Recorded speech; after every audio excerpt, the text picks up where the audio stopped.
Welcome to a new Voltlog. In this episode we are going to be taking a look at the affordable pocket multimeter market. I've got 4 models in here which you can get for under $20, and I'm going to review these to see which one is best. As usual, you'll find links to all of these products in the description below the video, so don't forget to check them out. If you would like to skip to the results, aka just tell me which one I should get, you will find the ranking in the description below as well. The meters I have here are the Aneng AN101, the Aneng AN8203, the Mastec MS8216, and the UNI-T UT120C. In terms of physical size, the Mastec is the smallest overall size and is the lightest out of the bunch at just 82 grams. But this case doesn't look like it could handle a 1 meter drop. It just feels like a brittle plastic with very small hinges. But on the plus side, it does come with this soft protection pouch. So it kind of looks more like something you would keep in your office desk.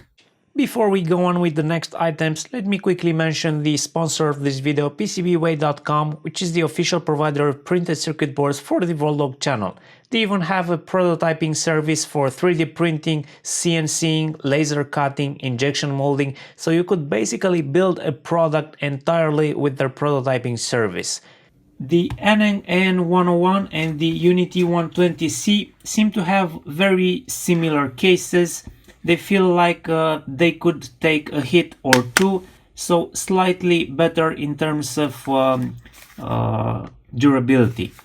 The AN101 has this nice bonus feature. It has this tilting stand implemented in the case itself, so it really works. You can really keep the meter tilted. That's a nice added feature. But my favorite out of the bunch in terms of the outer case must be the Aneng AN8203. It just looks and feels better than the others because it has this top hinge. It has this clip in here where the probe tips go inside the clip.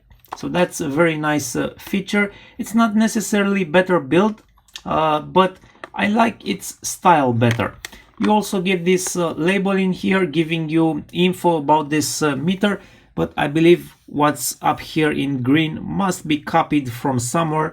Like this sounds like some marketing BS. This model is the most reliable high accuracy instrument with advanced technology. Yeah, so disregard this, but it's nice that you get all the ranges in here. It kind of reminds you of the old days when equipment used to have this stuff labeled on the back. The flip cover can be used as a stand, but with a limited angle. Like if you go further away, it will not stand on its own anymore.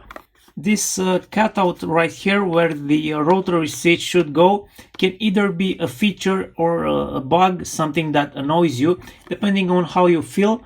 I think it's good to have it. It will force you to turn the meter off when you wish to close it, but if you forget to turn the rotary switch to this position, you'll not be able to completely close the cover. One thing to keep in mind is that these are cheap meters with cheap enclosures, so they will not have any protection for dust or water getting in.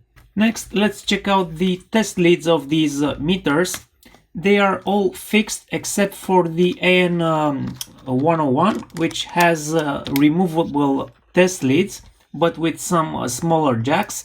Though I'm not sure that is necessarily an advantage in this class of meters. It's bulky on the bottom side because of that, so they could have made this meter smaller, the enclosure smaller, if it wouldn't have the removable test leads. Yes, you might replace them if they fail, but you trade off some ergonomics for that.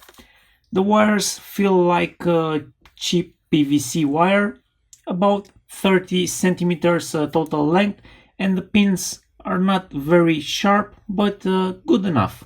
On the AN8203 we get the same cheap PVC coated wires, but with slightly more length at about 40 centimeters and the same not so sharp pins.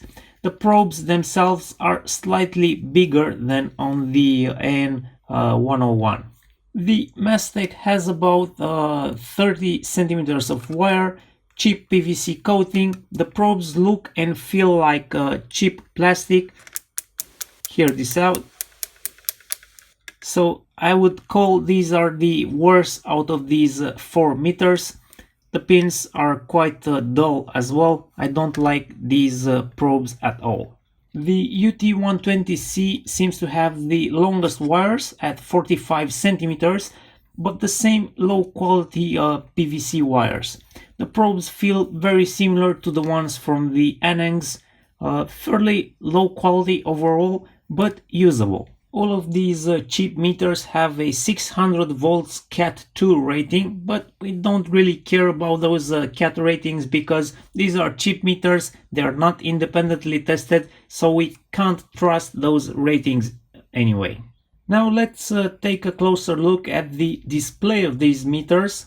I can immediately say that the best display is on the UNI-T meter. It has some big crisp digits with good contrast and good viewing angles.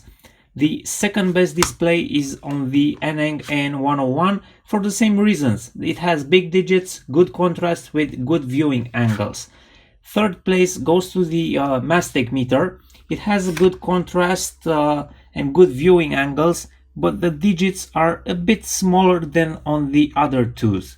And the last place in terms of display goes to the AN8203, because the digits are not as big as with the first two, and they are just not as crisp. They just feel a little bit fuzzy and blurry. The next thing we're going to take a look at is the rotary switch. The AN101 has this flat style rotary switch, which is great for compact size, but awful when using it. You can barely feel the detents on this one. There is nothing to really grab on, so I don't like this style of rotary switch. On the plus side, it does have 2 off positions, so you don't have to rotate all the way back to the first off position. The AN8203 has the best rotary switch out of these 4. You can feel the detents, you have a real knob to grab, and you get the 2 off positions, so you don't have to rotate all the way back. It does, however, have this annoying beep for each move of the switch, but I can live with that considering that it's much better to have this type of switch. The Mastec has the same shitty switch model as the Aneng AN101. Nothing to grab on, you can barely feel the detents on this one, and there is a single off position. And on top of that, you can barely see what you are actually selecting, because there is no clear indication where the switch is positioned. There is this small dot in here, which is the same color as the rest of the dial, so really hard to see where the selection is.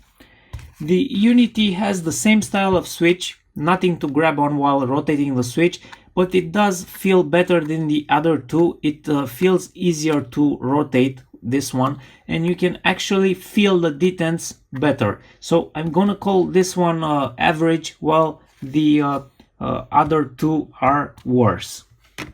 Now let's continue with testing the continuity buzzer. This is an important function on each multimeter. We use this a lot, so let's see how these meters will behave. Please keep in mind that the continuity buzzer is also heavily influenced by the quality of the testing probes. With these cheap meters that have low quality probes, the result will depend heavily on that. But we can still make out if they are latched or not and how loud they sound. To help with that, I'm going to use my UNI-T sound meter. So let's test the AN101 first. Feels like it's latched, but it's kind of slow and very low volume. Let's measure the volume.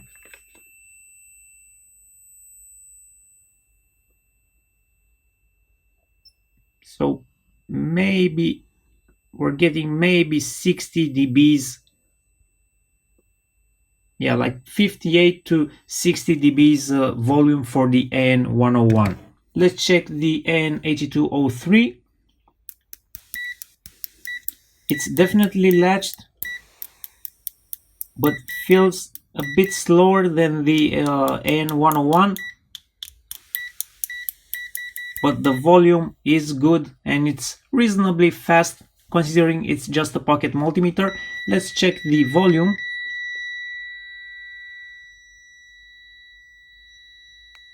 Yep, we're getting almost 75 decibels for the 8203.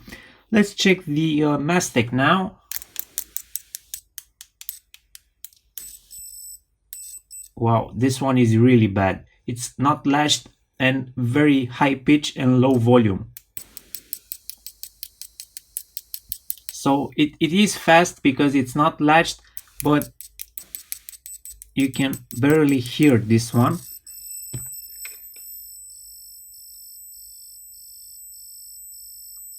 And it has this weird oscillating frequency. Yeah, so a maximum of 55 decibels for the Mastec, but it's a very high pitched sound with this oscillating frequency. Really a nasty continuity tester on this one. Now finally, let's test the UNI-T.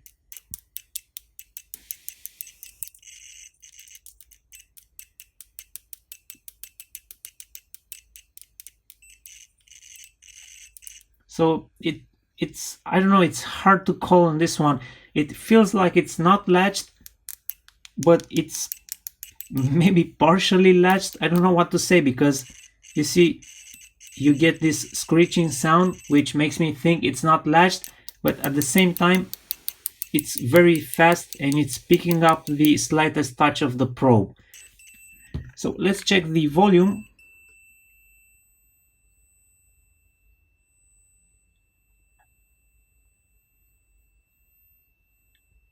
Yeah, so about 67 decibels, which is a decent level for a pocket multimeter. So on this test, the Aneng AN8203 and the UNI-T did the best. I've also tested how fast these meters auto range. I've tested on the DC volts range with a 1 volt signal and a 30 volt signal. They seem to perform similar in terms of speed. Maybe the AN101 is slightly faster, but I've noticed something weird about some of them. The Mastec and the UNI-T seem to jump to a higher value before settling on the actual value, while the AN101 seems to do the opposite. It shows a lower value before settling on the actual value. The AN8203 seems to be the only one who jumps straight to the measured value. On the ohms measurement, auto-ranging is very slow on all 4 meters, sometimes taking more than 2 seconds to settle on the correct range.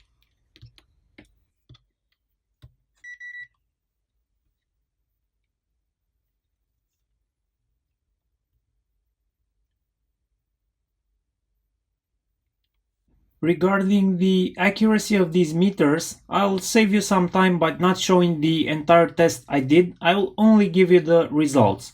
I've tested by comparing against my 6.5 digit Agilent 34401 multimeter, and I'm checking to see if they meet the specified accuracy. On basic DC volts accuracy, I've tested at 1 volt and a couple other values towards 30 volts, and all of these meters were found to be within spec, with the Mastec looking very good and following very precisely on my Agilent meter. For DC amps accuracy, only the AN101 and the UT120C can measure current out of these 4 meters. Both were within spec accuracy. I've checked in a few points across the range, but keep in mind the fact that the maximum range for the AN101 is 200 milliamps and for the UNI-T is 400 milliamps. So don't exceed those ratings. They are supposed to be fused at 500 milliamps, but I'm pretty sure that those fuses might not be replaceable. For ohms accuracy, I measured the same 10K resistor across all multimeters and they were all within spec. although for the AN101 I couldn't find the specified accuracy on the ohms measurement. I just considered it to be 1% similar to the others, and it was within that 1% on the measurement I did. There are a couple of functions missing from one of these meters but are present on the others. For example, the AN101 cannot measure capacitance or frequency, while the other 3 meters can do it. So if that's something you need, you might want to exclude the AN101 from your list. And also, like mentioned before, these two can do current measurements while these two cannot. There is no backlight on any of these models. I guess it's a matter of cost and battery life. And speaking of battery life, I've done some power consumption measurements and calculated the expected usage hours for each of these meters. So let's take a closer look at that. Before I start, let me say that the power draw will vary with the function you were in on the meter. I tried to get an average value for DC volts and ohms. Current consumption will go higher on the amps measurement, so if you know you're going to work mostly on that function, you're gonna get slightly less battery life. Here is a datasheet for a Panasonic Lithium CR2032, and if we look down in this area we can see a graph for capacity versus load current with a cutoff at 2 volts. Our meters do work below 2 volts, but we don't have a graph for below 2 volts in the datasheet. There is probably not much energy left in the battery below that voltage. So the 2 meters that use CR2032 batteries have pretty similar current consumption figures at around 0.8 milliamps. So they should get about 200 hours of usage from a good quality CR2032 battery. During testing, the AN101 started fading at 1.3 volts, barely visible anymore, but it appears to still work, although you wouldn't trust the measurements anymore at that level. The UNI-T 120C will just turn itself off at 1.6 volts. Here is a datasheet for a Duracell AAA alkaline battery, and for this they give you the expected service hours for particular constant current discharge value. Remember, our meter was using 2.1 milliamps, so we should be somewhere near this 1 milliamp blue line. Let's call that 1000 service hours at least. For the LR44 battery used inside the Mastec meter, I have this datasheet from Maxell. Remember, we had a current of 1.5 milliamps with the 2 cells in series at 3 volts. If we calculate this using Ohm's law, we end up with an impedance of 2 kilo ohms. So by looking at the graph, we can expect something lower than this 3 kilo ohm line, maybe 200 hours, maybe less. It's hard to estimate because these batteries are mostly designed to be used with products that draw less current. So I'm gonna call this a 180 hour battery life. The Mastec meter works down to 1.6 volts. Looked like it could go lower, but the LCD started fading, and same as before, you wouldn't trust the measurements down at that level. Also important in prolonging battery life is the auto power off function. Both Aneng's and the Mastec have a 15-minute auto power off function. I know at least for the Aneng 101, if you hold select while turning on the meter, the auto power off function will be disabled. The UNI-T has a 30-minute delay before the auto power off kicks in. The UNI-T has a 30-minute delay before the auto power off kicks in, which is also an acceptable value. I noticed that on the Aneng AN8203, after the power off occurs, you have to switch it back to the off position and on again to get it started. The soft buttons will not allow you to turn it back on, while on the other 3 you can turn them back on by pushing any of the soft buttons. Now let's continue with a teardown of these meters to see how they are built and what kind of protection features they have on the input. I'm expecting these to be mostly single chip solutions because in this price range you can't afford to put too much silicon in there. Possibly all blobs of epoxy, because why pay for packaging when you can just solder the bare silicon chip in there and drop a blob of epoxy on top of it. And I'm expecting to see little to no protection on the input maybe the obligatory resistors and diodes on the input, plus a small fuse for the meters that measure amps. The AN101 has a separate battery compartment with a separate cover, but it's useless because if you insert a CR2032 battery in there, it's a tight fit and you won't be able to take it out. There isn't any notch to insert something and pry out the battery, so you'll have to remove these two screws as well for replacing the battery. Here is a picture with the board inside the meter. And by the way, let me mention that you can find these pictures in the blog post linked at the end of the description of the video. We can see a small surface mount fuse. I'm not sure if it's a resettable fuse or a one-time blow. We also have a PTC and some resistors, but that's about all the protection you get on this cheap meter. And we can also see this crappy buzzer that you can barely hear on the continuity tester. What I don't see is the shunt resistor used for the current measurement, and I was expecting some MOSFETs to bypass that for the other measurements. So it must be hiding within these MALF surface mount resistors. Moving on, inside the AN8203 we can see the back of the PCB, the normal sized buzzer that puts out a decent sound on the continuity tester, and what looks like a PTC. But the surprise is on the other side where we see two additional inputs that are unpopulated, and it looks like there are footprints for protection diodes and a shunt resistor. Just to remind you, this model does not support current measurement, but seeing these footprints, the chipset can clearly support it. It's just that they've decided to leave that function out, probably because they saved some on the component, they saved some money on the component cost. And I guess they would have to have removable test leads with multiple input jacks. We can see, however, the 10 meg input impedance, which has been split among these 5 resistors, each at 2 megohm. Moving on, inside the Mastec MS8216, we immediately spot a bodged capacitor, while on the other side I am surprised to see a full packaged chip. That will cost more for sure, and I wasn't expecting to see that in this class of meters. We have a PTC for protection and a few diodes for clamping. We also spot the tiny buzzer, which is useless as shown in the continuity test. One thing particularly caught my eye with this meter, the poor soldering on the input leads. Here is a close-up. The red lead looked like a cold joint, so I had to apply some flux and reflow that just to make sure it wouldn't come off later. Finally, the UT120C, we notice the single metal threaded screw for opening the case.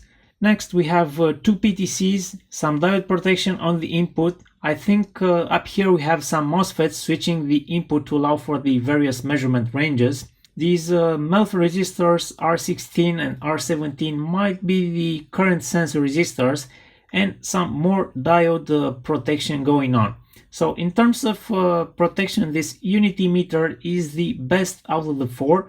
I'm not seeing a fuse for protecting the current measurement input, so they must be relying on the PTC for the protection. The tiny buzzer looks like it's sitting on the other side just under the LCD screen and is making contact through these spring-loaded pins. So as a conclusion, after looking inside these meters, I would only consider them safe for usage on low voltage DC circuits, like measuring sub 30 volts DC signals on your bench or while doing some automotive work. I wouldn't use any of these meters for poking around mains electricity or anything higher than that. They just don't have enough protection features, and with such tiny cases, it is possible that the meter will just disintegrate if something bad happens. So now in the end, after looking at all of these different factors, we have to do a ranking and pick a winner out of these meters. I have to say that it was difficult to do that because they all have their positives and negatives and overall are pretty similar. If only we could combine features from them to make a better one, that would be awesome. So I'm going to start with the worst out of the bunch. That is the Mastec MS8216. I think it's the worst because of The way this case looks like, this cover does not go all the way back, so it kind of takes up too much space. It also has crappy soldering inside, insufficient input protection, useless continuity buzzer, and works with LR44 batteries, which I don't like. I don't think they're that common to find. Third place goes to the Aneng AN101 because it has a very low volume continuity buzzer, a crappy selection switch, but on the plus side it has a very nice display, a decent case, and decent battery life out of the CR2032. The second place goes to the UNI-T UT120C because out of the bunch it has the best protection features, the best LCD display, and a decent battery life out of the CR2032 used inside. Unfortunately, the continuity tester is quite bad, it's not latched and quite low volume. The type of rotary switch is not good in my opinion, but it's better than the other two with the same type of switch. It just feels better. And the first place goes to the Aneng AN8203 because it has the best rotary switch out of the bunch, an average display, and the best continuity buzzer out of the bunch. Also, it works with two AAA batteries, which give it the most battery life out of the bunch, and it's very affordable at just $10. I like the enclosure. It also should be true RMS. At least they claim so. I haven't tested that because I don't have a signal generator. But what I don't like about this meter is the lack of proper input protection. The way I'm going to use it, that's not going to matter that much because I'm only going to use it for low voltage, low energy measurements, so I'm gonna be okay with that. The first and the second place could easily be swapped around depending on what you value most. I can definitely see myself using the UT120C more if I don't care much about the continuity tester, but in a pocket meter that I'm going to take with me while working on a car or remotely, I tend to use the continuity tester a lot, so that's why I prefer the AN8203. I hope this video will help you choose the pocket meter that you need, or maybe stay away from those that would not be good enough for you. There are certainly better meters out there, but they don't come cheap. So don't forget to check out the links I've placed in the description below and let me know what you think in the comments section. Until next time, stay safe.